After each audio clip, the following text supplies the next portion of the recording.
क्या लगता है आपको हमारे साथ जो हुआ वो इररिलेवेंट है? हम स्टूडेंट्स के साथ हैं और उनकी आवाज उठा रहे हैं। स्टूडेंट्स के साथ जो हुआ वो आप ही बताइए सही है कि गलत है? बच्चे हैं सारे, प्रोटेस्ट कर रहे हैं, कोई ऐसे प्रोटेस्ट नहीं है, जेन्युइन इशू है, जेन्युइन प्रॉब्लम है। सारे इस देश के सारे माँ बाप जानते हैं, इस देश के सारे स्टूडेंट्स जानते हैं, इस देश के सारी टीचर्स भी जानती हैं, सब जानते हैं। तो एक जेन्युइन मामला है, जेन्युइन इशू है, उस पे स्टूडेंट सिर्फ अपना अधिकार मांग रहे हैं और कुछ नहीं मांग रहे हैं। तो आप ही बताइए सही है कि गलत है? बच्चे हैं सारे, प्रोटेस्ट कर रहे हैं, कोई ऐसे प्रोटेस्ट नहीं है, जेन्युइन इशू है, जेन्युइन प्रॉब्लम है। क्या लगता है आपको हमारे साथ जो हुआ वो इररिलेवेंट है? हम स्टूडेंट्स के साथ हैं और उनकी आवाज उठा रहे हैं। स्टूडेंट्स के साथ जो हुआ वो आप ही बताइए सही है कि गलत है?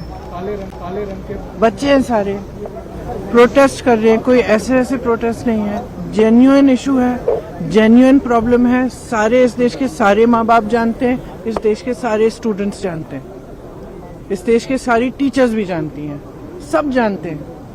तो एक जेन्युइन मामला है, जेन्युइन इशू है, उस पे स्टूडेंट सिर्फ अपना अधिकार मांग रहे हैं और कुछ नहीं मांग रहे हैं। वो सिर्फ ये कह रहे हैं हमें अपना अधिकार दो। हमें कब आप हर एग्जाम को क्या पेपर लीक करा रहे हो? बच्चे इतना संघर्ष करके पढ़ाई करते हैं, अपने लिए एक फ्यूचर देखते हैं, आप उस फ्यूचर को बिगाड़ रहे हो।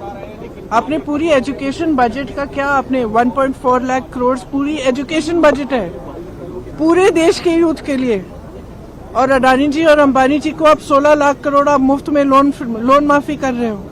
किसानों को कुछ नहीं, गरीबों को कुछ नहीं, स्टूडेंट्स को कुछ नहीं, और ऊपर से स्टूडेंट्स को इतना खर्चना पड़ रहा है, फैमिलीज को इतना खर्चना पड़ रहा है, लोन लेते हैं। सिर्फ नीट के एग्जाम में जो 22 लाख फैमिलीज हैं उनका खर्चा 1.32 लाख करोड़ है, almost equal to education budget.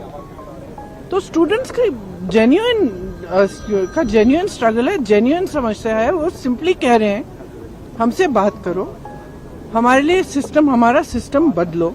ये सिस्टम चल नहीं रहा है, टूटा हुआ सिस्टम है, सब जानते हैं टूटा हुआ सिस्टम है। जिसके बच्चे हैं, किसी भी क्लास का हो, किसी भी वर्ग का हो, जिसके बच्चे हैं वो जानता है कि बच्चों पे क्या बीतती है जब एग्जाम देते हैं। और आप सोचिए कि 26, 27, 28 साल के बच्चे बार बार एग्जाम दे रहे हैं, बार बार पेपर लीक हो रहा है, अपनी नियुक्ति का वेट कर रहे हैं, नियुक्तियां नहीं हो रही हैं, तो फ्यूचर तो बर्बाद हो रहा है ना सबका। ऊपर से आप जॉब्स क्रिएट नहीं कर रहे हो। प्रदर्शन को अलोकतांत्रिक बता रहे हैं। हमारा प्रोटेस्ट अलोकतांत्रिक है। लोकतंत्र में सबसे बड़ी चीज क्या होती है? फ्रीडम ऑफ एक्सप्रेशन और right to protest, peaceful protest.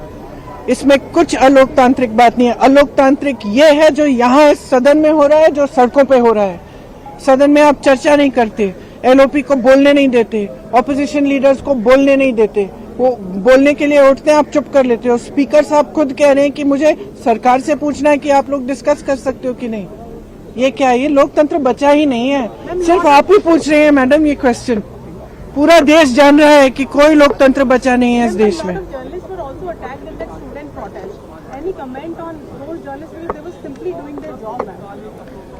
Look, it's very clear. We are against violence. We have always been. This is the ideology of our party. It's the ideology of our nation. Mahatma Gandhi fought for freedom. It was a unique revolution in which there was zero violence on their part. And I have heard the protesters and students and all also saying that they are not going to be violent. So if people have got hurt, police people have got hurt, or journalists have also got hurt along with the students, it's unfortunate. But please, be truthful when you present it to the public. Because what we are seeing is that the students are being attacked mercilessly. They are being beaten with lathis, they are being tear gassed, girls are being treated in an obnoxious manner, their clothes are being torn off. How do you think they feel that this is their country, this is their parliament, these are their representatives, this government has been voted in by them, and the youth heavily voted for this government? How do you think they feel? They feel completely betrayed. And I'm sorry, but I don't care what all you people say and what you put on the media and what you present. Our duty is to stand with them.